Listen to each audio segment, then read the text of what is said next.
Okay, so welcome back to game theory. And as I discussed last class, our goal is to use game theory to analyze global events, to understand why they're happening, as well as make certain predictions about how they should develop. But to do that, I first need to train your mind in how to see the world using game theory. So last class, in our first class, we discussed the example of the dating game, of why men and women are motivated to behave the way they do when they look for a mate. Today, I want to discuss the issue of school. Okay, school. So for the first few classes, I'm going to use examples from your life that you know pretty well in order to develop the mindset for game theory. So school is something that you should know very, very well. As you know, the purpose of school is to train you in a way that allows you to be functional in society as well as to be creative, right? Okay, so the goals are basically literacy, right? Which means reading and writing. This is the primary purpose of school because in order to function in modern society, you need to be able to absorb information and convey information. Okay? Number two is basically what we call the core competencies. Okay? These are skills that you need to be successful in life, including the ability to think critically, to cooperate with others, to collaborate, to communicate, okay? You all know this. The last thing is what we call lifelong learning. So in the age of AI, in the age of globalization, school is just a start of the learning process. Because every 5 years, the world changes. So you need to be in a constant process, a constant state of learning. Okay, so you have to actually love learning, and you have to know how to learn for yourself. So these are the three basic purposes of school, and that's why you're at the school. Unfortunately, what we know is that most schools, I'm not saying all schools, I'm saying that most schools are pretty bad at these three things. In fact, you could make the argument that most schools not only do not teach you these skills, but they have the opposite effect. In fact, they make you hate learning, okay? So let's look at literacy. Today, in most schools, you're not required to read books.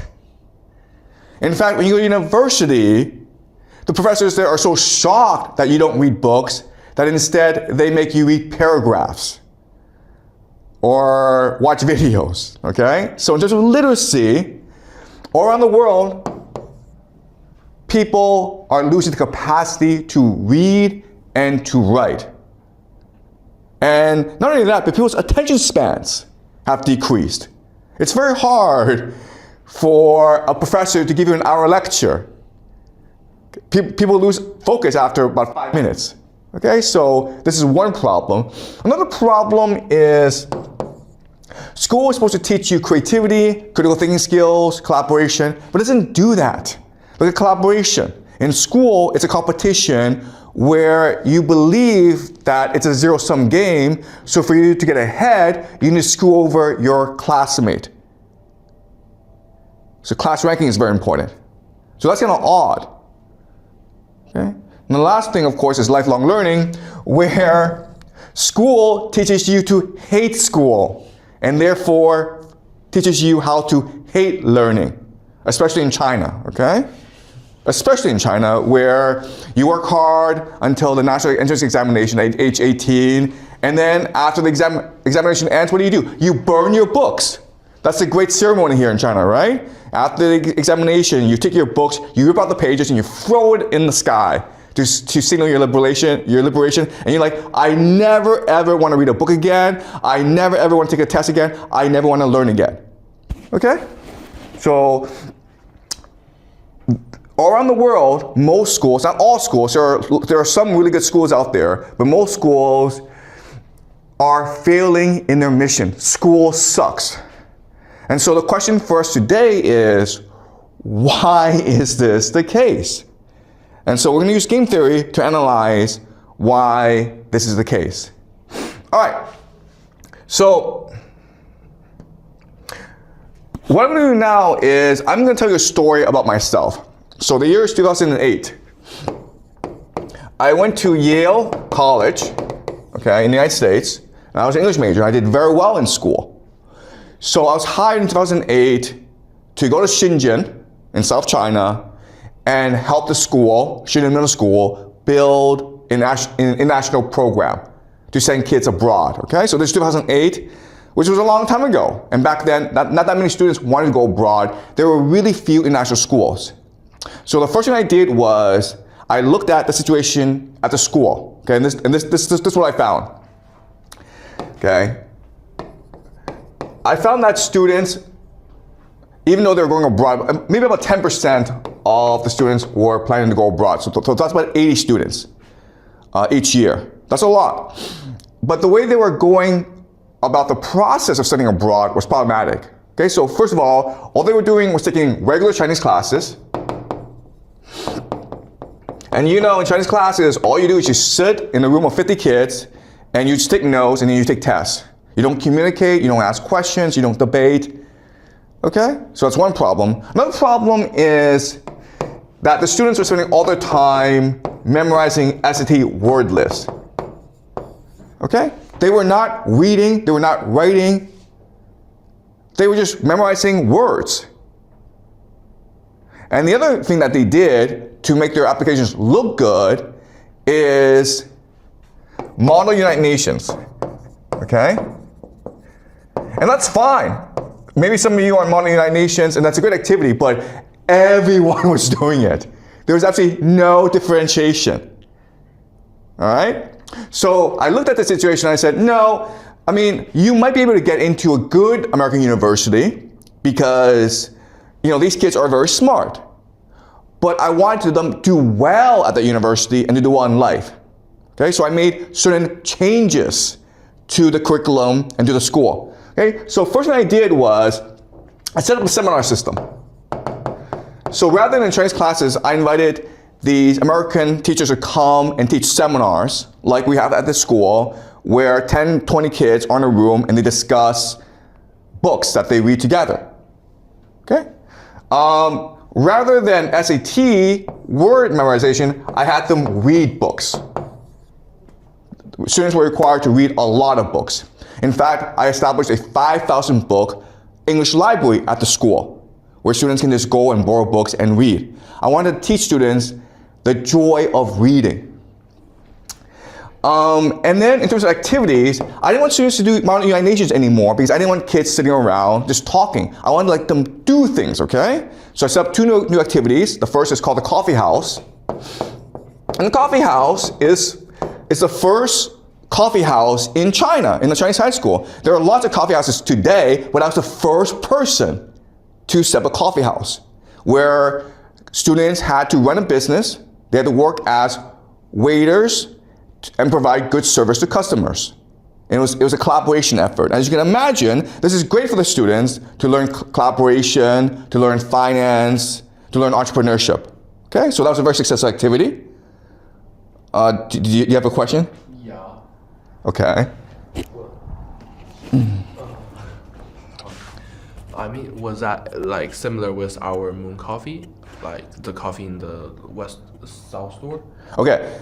2008, I was the first person to do anything, okay? Oh, okay. Okay, just, No, I mean, just yeah. similar. Yeah.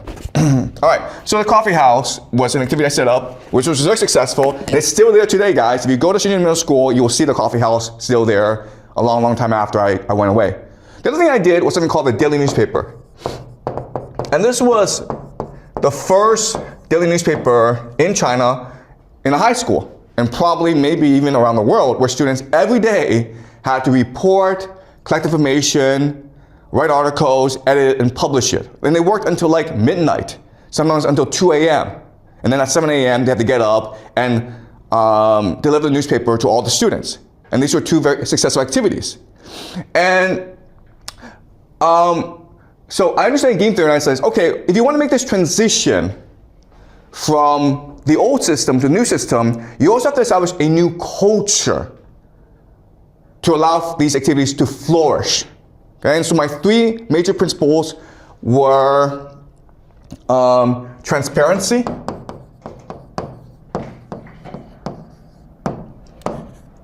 innovation,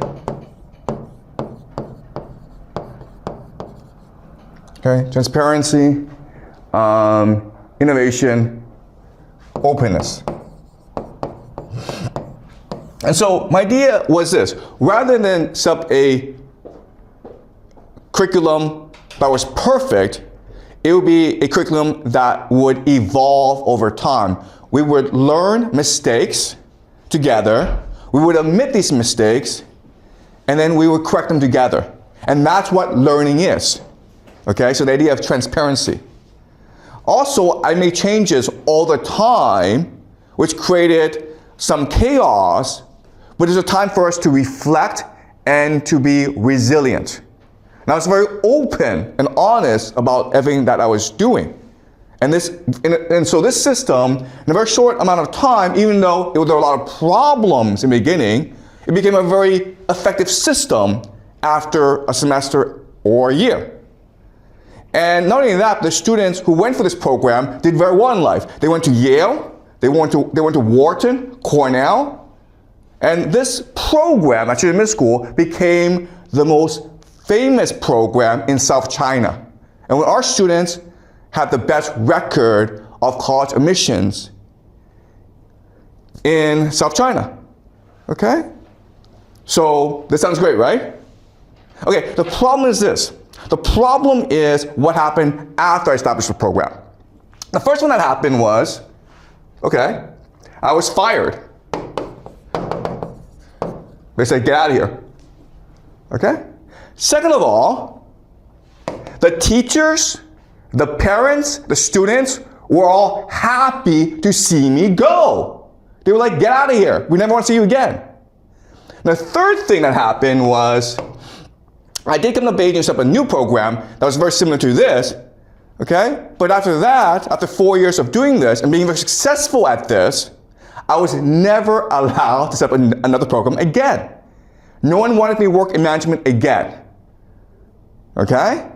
So even though I was successful, even though I worked really hard, even though I was innovative, even though I set up really the best study abroad program in all of China, I was the first, everyone else copying me afterwards, I was fired, no one wanted me to stay, and I was not allowed to do this ever again. Why? Okay? Well, the reason is this. When I was doing this, the word that everyone used to describe me was not reformer, not visionary, not idealist, not dreamer, but dictator. Okay? Or another word that they used that was more common was, this guy's an asshole, okay? This guy's a complete asshole. Why? Because I insisted on fairness. Okay? I don't care who you are. I don't care who your parents are. I want you to work hard and learn. And as you can imagine, that pissed off a lot of powerful people. Because that's not how the game is played in China. Okay? It's actually not how this game is played anywhere in the world. The game is not fair. The game is established by stakeholders, and they play the game according to their interests. Okay?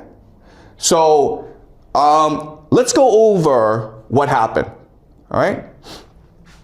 Okay, so I understand that there are stakeholders. And the stakeholders in game theory are just the players. Okay, the players. And who are the players? Well, you have the students. You have the parents. You have the teachers. You have the administrators, okay, the school leaders. You have the government. Okay? And then you have the colleges. Okay, the colleges are the US colleges where I'm trying to send my students. Okay, so these are the players in the game. And if you want to understand game theory, you need to understand the motivations and interests of all the different players. That tells you why or how they will behave the way they do. Okay, so look, so here is my original understanding of the players, which was clearly wrong, okay, because I got fired.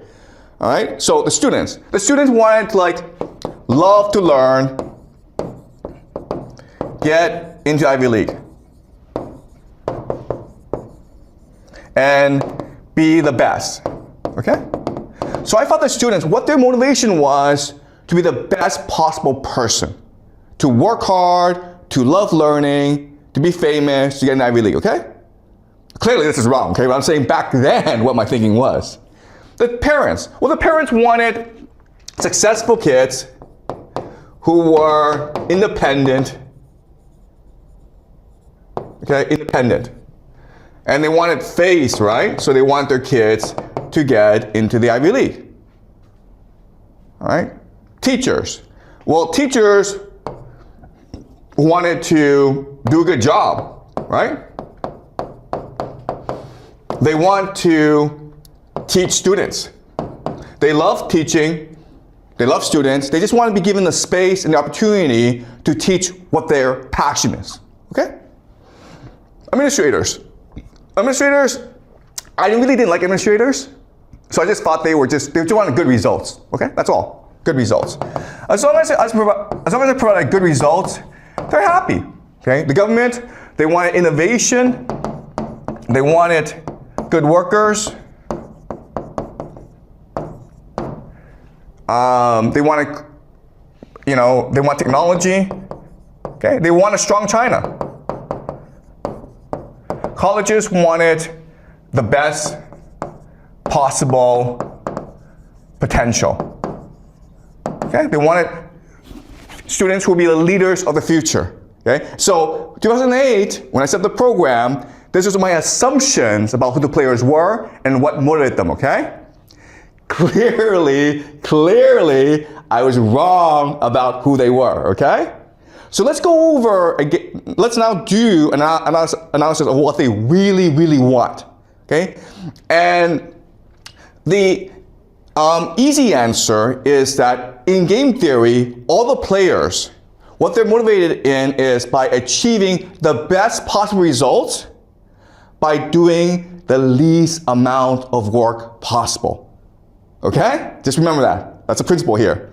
Everyone wants to achieve the best results by doing the least amount of work possible. People are lazy and people are greedy. It's that simple, guys.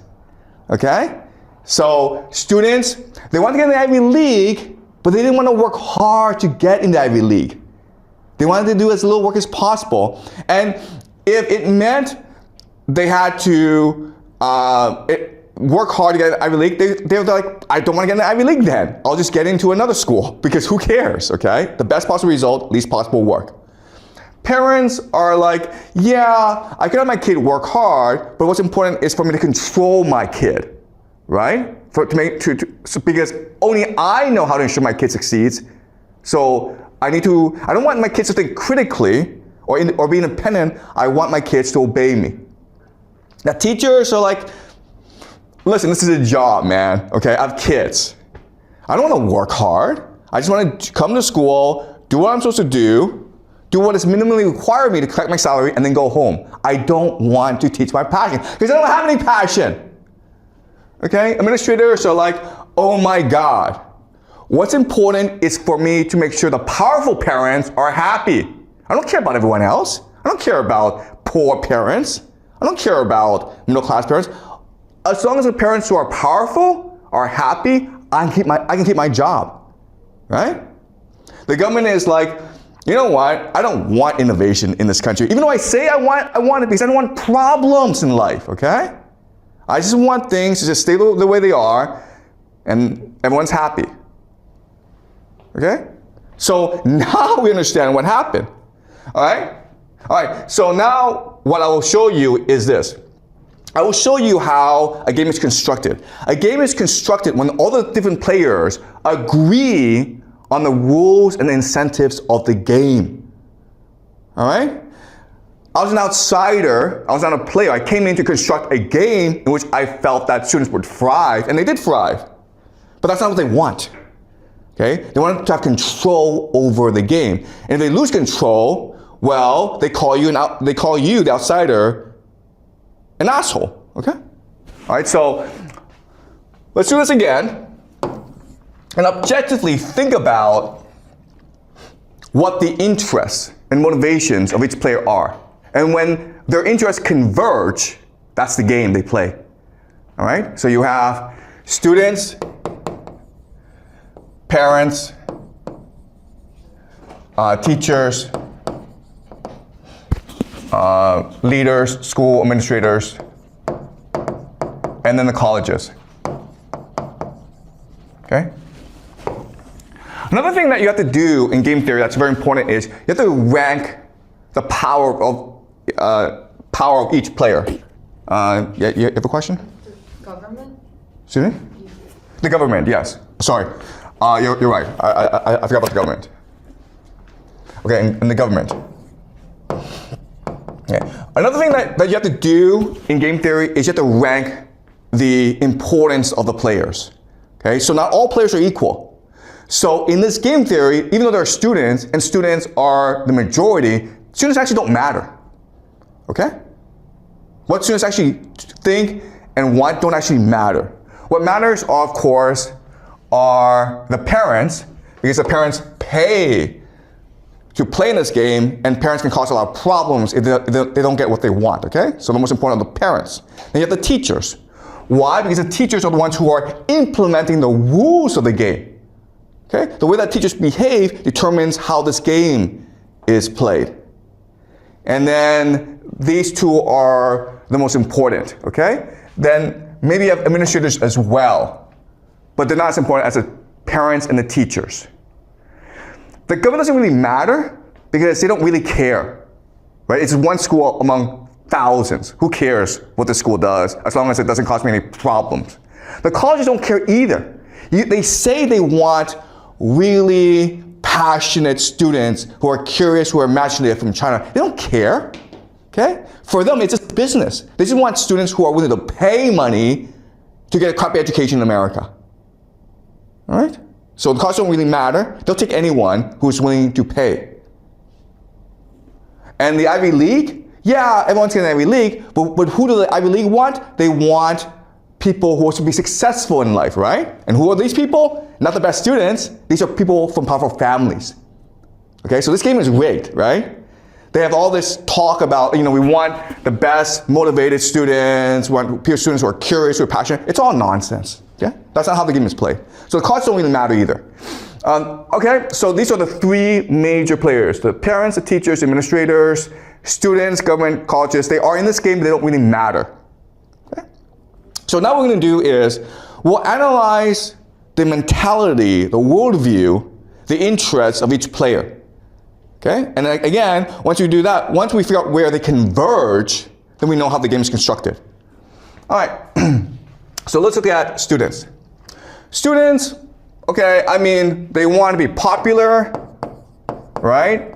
So most students come to school, and actually their priority is not to learn, their priority is to make friends and to be popular among their friends. Okay, because that's just human nature. That's true, right? Then you have please teachers and parents. Okay, this is really important to understand.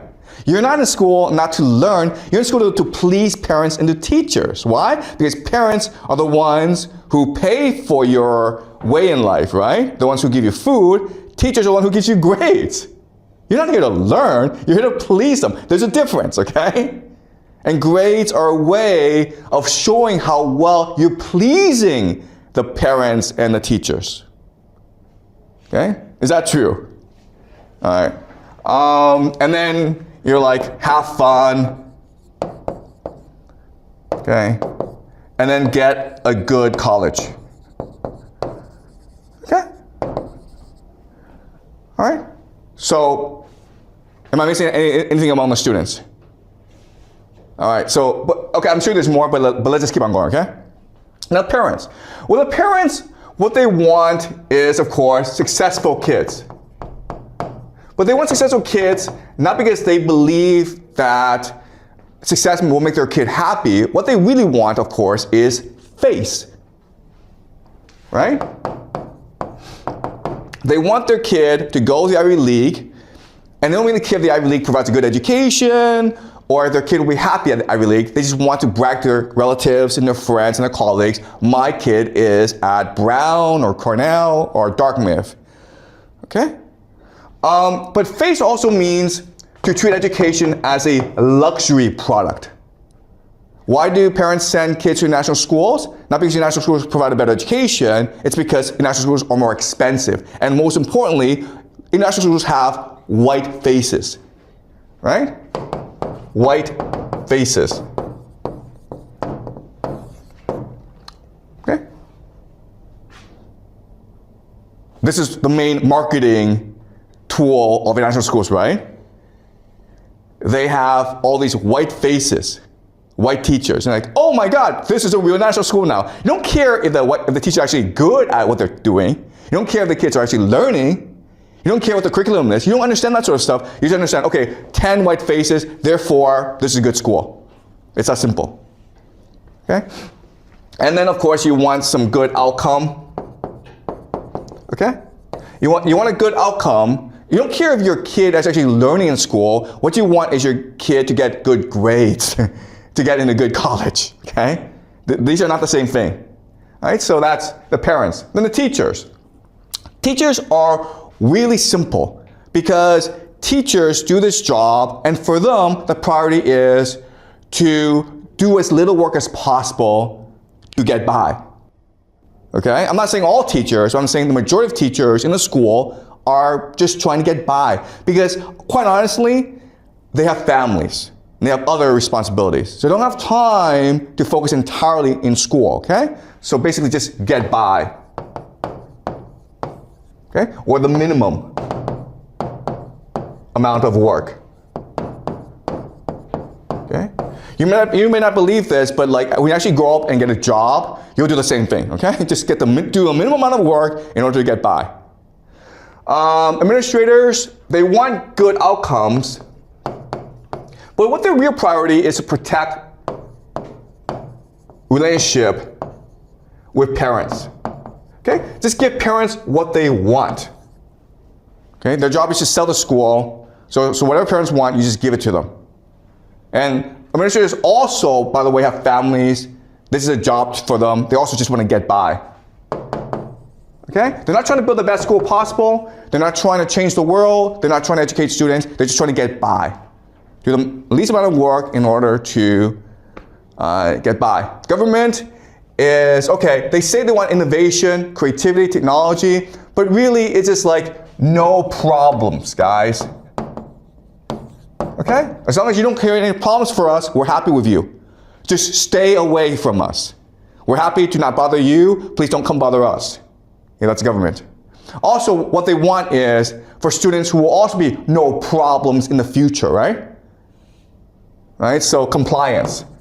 So as long as schools are teaching you how to obey authority, how to comply, how to do what you're told, they're happy. You're a good school. Okay? Colleges, again, just want the money. Okay? That's all they care about. If you're willing to go to an American college and pay, how much is it nowadays? Like $50,000, $100,000 a year? That's a lot of money, guys. Okay? If you're willing to pay that, they'll take you. I guarantee you. Even if you don't speak English, they'll take you. All right? Yeah?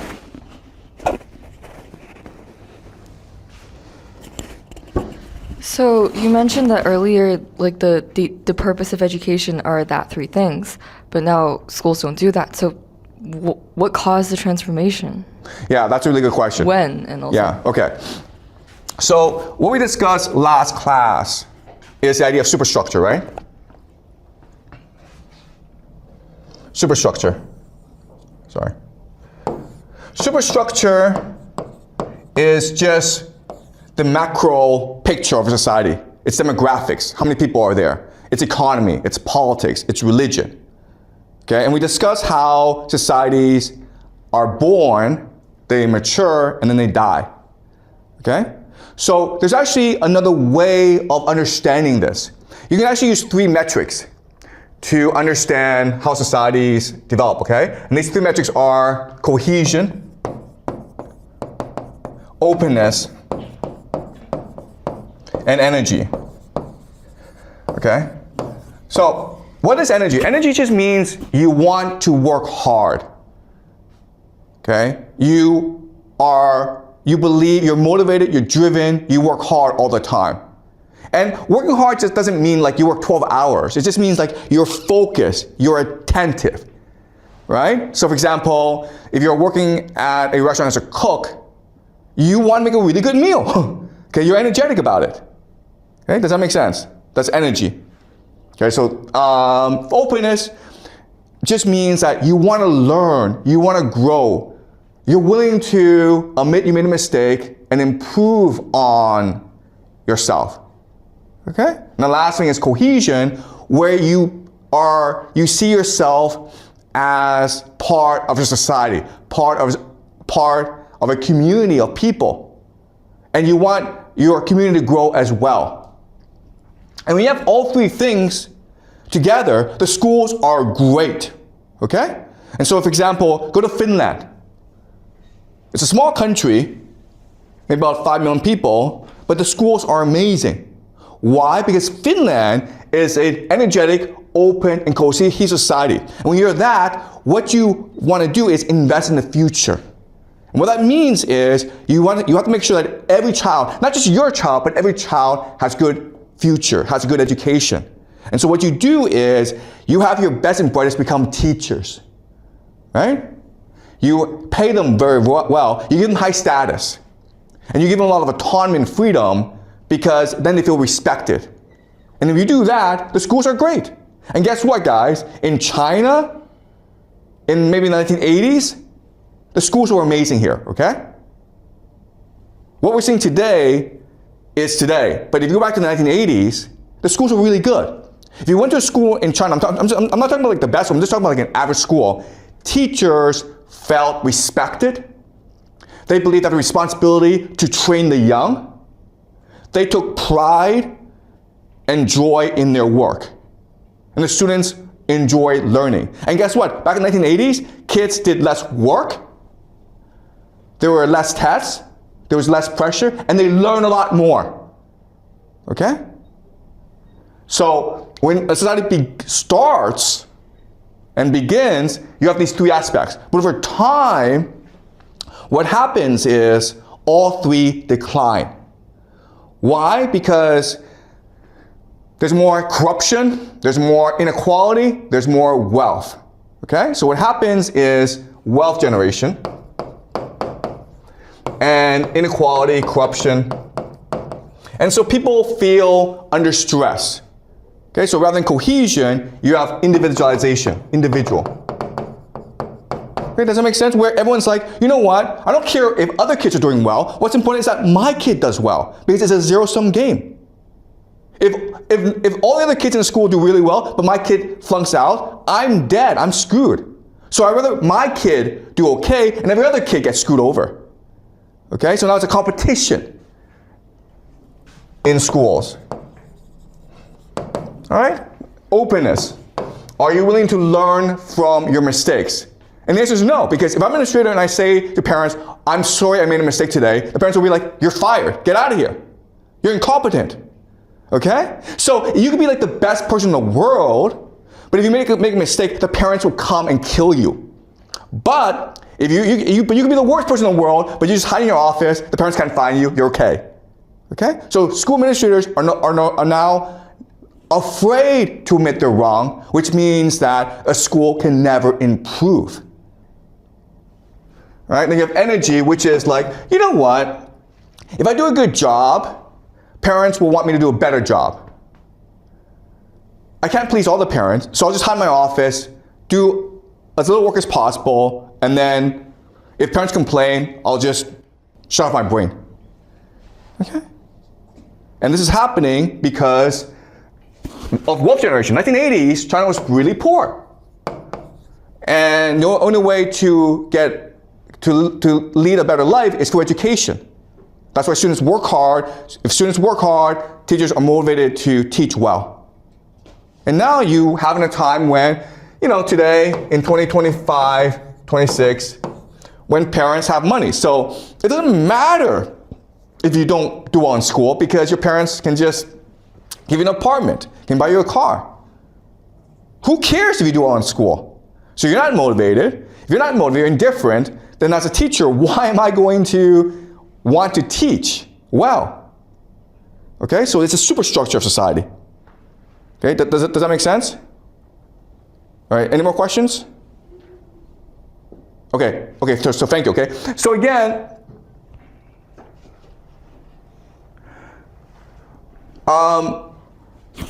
superstructure determines the motivations of the players. And where the interests of the players converge is the game that you have. Okay? All right, so you go back to this list, and what we're seeing is parents just want white faces. Okay? Sorry, white faces. And they want successful kids, which means good grades. Okay?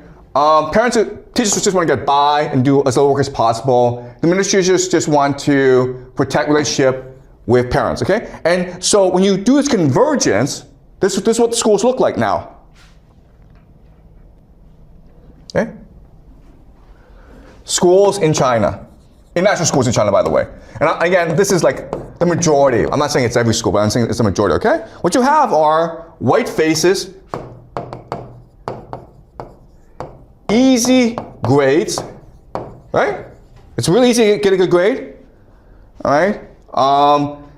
Some top students, these students are given scholarships, and then they're sent to top universities. Okay, then you have lots of cheating, okay, and high turnover, where students leave, teachers leave, but new ones come in, so who cares? Okay, and this is what it looks like. This is what happens when you take the interests of these different players, you converge them together, and this is what schools look like today. Just lots of white faces, lots of really nice buildings, lots of fancy activities, great marketing, beautiful website, really motivate admissions officers. Then you have easy grades where everyone gets an A, no matter what you do. You have some top students who will get into good schools so that the school can brag about them. You have lots of cheating going on, okay? If you don't get a good grade, just complain and you get a good grade, okay? So that happened to me at the school where I tried my first year to give fair grades, okay? And a fair grade is not like, I give you a 20, I give you like an 80. And students complain about me. So I'm stuck giving them like a pass-fail, right? So it's not hard for students to get to pass. If you don't like a teacher, just complain, and then the teacher has to change. And so now you have high turnover where teachers feel stressed out and where parents are never happy and where students don't care. Okay? Does that make sense? This is why schools suck. And I'm saying they suck not just in China, not just in other schools, but in most places around the world. And it has to do with the superstructure of society. Okay? But I mean, like, the point of today's class is not like schools suck, don't go to school. The point of today's class is we're trying to analyze why schools are the way they are. And one way to analyze it is by figuring out at what point, okay, do the different players converge, right? So think of, you have different sets, right? Okay, parents, teachers, students, government, colleges, okay? And their convergence point is the game they play. Okay? Now, what's important for us to understand is that there is actually a lot of room to this convergence point. So it's possible to do reform, but only within a subset of this convergence point. Okay? So my problem is, back in 2008, I was like, you know what? I'm gonna set up a new universe, my own world. I'll make up the rules, I'll be God, and you just have to play the game I tell you to play the game, okay? And that's why everyone is like, you're an asshole. Okay? Whatever you do, whatever game you set up, has to be within this convergence point in order for players to accept it, okay? And this is true for everything. If you want to implement political reform anywhere, you have to figure out where the different stakeholders converge and figure out how to move the stakeholders from one part of the convergence point to another part of the convergence point, okay? This slow, incremental reform. Okay, does that make sense? Okay, any questions before I conclude?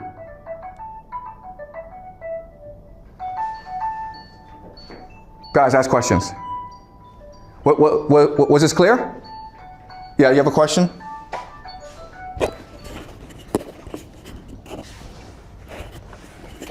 So in the future, will we learn more about how do we find out what causes different stakeholders to have different interests? Like in the future, it's like not really. Okay, yeah, that's a really good question. So thank you for asking, okay? All right, so the question is, where do the interests of these different players come from, okay? And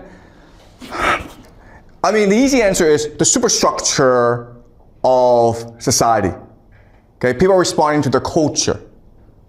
But in game theory, what I want to teach you is that it's because they themselves are playing different games, okay? So let's look at parents. Okay, parents have different identities.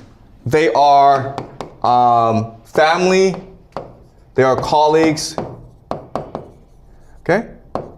And depending on their identity, they're playing a different game, all right? So what does family mean? Family means that you might have brothers, right? Brothers. What do brothers do? They compete against each other, right? You have 3 brothers, you want to prove that you're better than your brother. How? Well, by having more money, by having better kids, by having a bit more beautiful wife. Okay, that's the game they're playing. Right? But then you have colleagues. You have colleagues. And the game you're trying to play there is to get along with your colleagues because that's what ensures your success in life, okay? So you need to make sure that your child, no matter how he or she is educated, is able to become friends with the sons and daughters of your colleagues. Okay? So, because this is what ensures success. All right, and so there are other games as well. But you understand this, right? You understand how parents, so calculation isn't just like, my kid, I want my kid to be successful. No, you're thinking about how to play different games and be successful in other games, right? Because if your kid becomes very successful, but not in a way that pleases the colleagues, you can be thrown out of the game, okay? The thing that people fear the most is the idea of ostracization, okay? Or basically just exile, where you are no longer part of the group. They kick you out as a player, okay? That's what people are afraid of.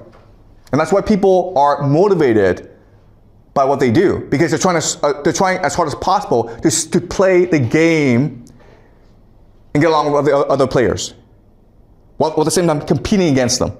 So it's a weird psychology, okay? You're trying to beat them, at the same time you don't want to piss them off and get thrown out of the game, okay? And this is what prevents the idea of cheating.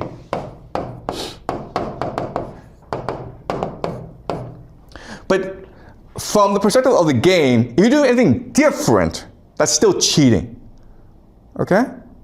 Because, so another way of saying this is, a lot of the rebellion against what I was doing as a reformer is I was subverting traditional Chinese values. Okay? I was arguing against the norms, the values, the conventions of this country. And so if people believed in me, then they risked themselves being ostracized by the larger community. Okay? Does that make sense? All right, so that's parents. Then you have right, okay, but students, right? So students, they're trying to play a game where they do well in school because that ensures a good outcome, but at the same time, students play other games as well. So for example, a friendship game, right? Where you're trying to have as many friends as possible. You're trying to be popular in school. That's another game you play. You're also trying to please your parents, right? Because by pleasing your parents, that ensures that you have an easy, comfortable life. In fact, you could argue that of these three games, pleasing your parents is the most important. Then comes having good friends, because that will also ensure your success in life. And the game that you care the least about, that matters the least, is actually doing well in school. Learning in school. Okay? Does that make sense? So game theory, it sounds easy, but it's very, very complicated because we're complicated individuals.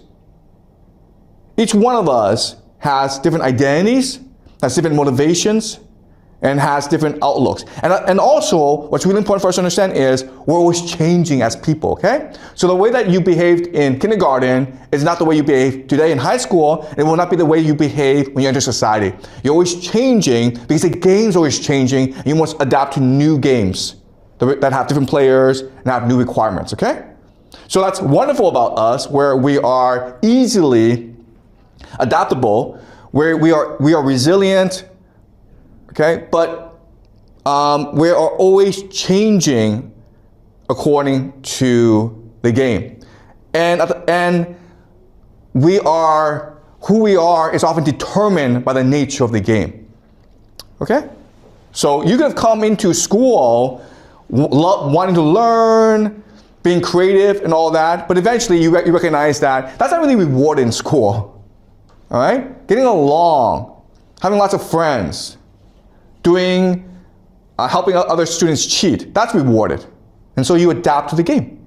And that's why you behave the way you do, okay? And if you actually go back and think about everything that you did in school, the answer is you're responding to a certain incentive or rule of the game, okay? And that's what we need to understand about game theory. Game theory, it's not about ideas. It's not about ideals. It's not the way things should be. It's the way things are. And the way things are determined by who players are. And the way players behave is a response to the game they believe they're playing. Okay, does that make sense? Okay, so thank you. Any more questions? Okay, great. So we will continue this next class.